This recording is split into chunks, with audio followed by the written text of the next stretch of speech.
Национальном музее имени Кызласова открылась новая экспозиция. Это традиционная хакасская юрта, изготовленная по всем архитектурным канонам, современными мастерами. Ее помогли построить сотрудники благотворительного фонда. В юрте разместилась этнографическая коллекция внутреннего убранства хакасского жилища.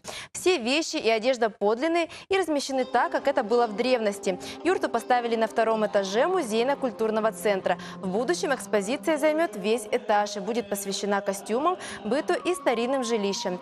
Первые посетители отметили важность новых экспонатов. Ведь о такой выставке музейщиков давно просили посетители, которым хочется увидеть, как жили наши предки.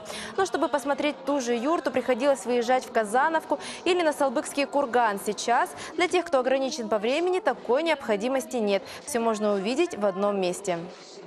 Когда зашел, прям окунулся в детство, действительно, вот прям ощущение того, что вот, да, вот именно вот так было.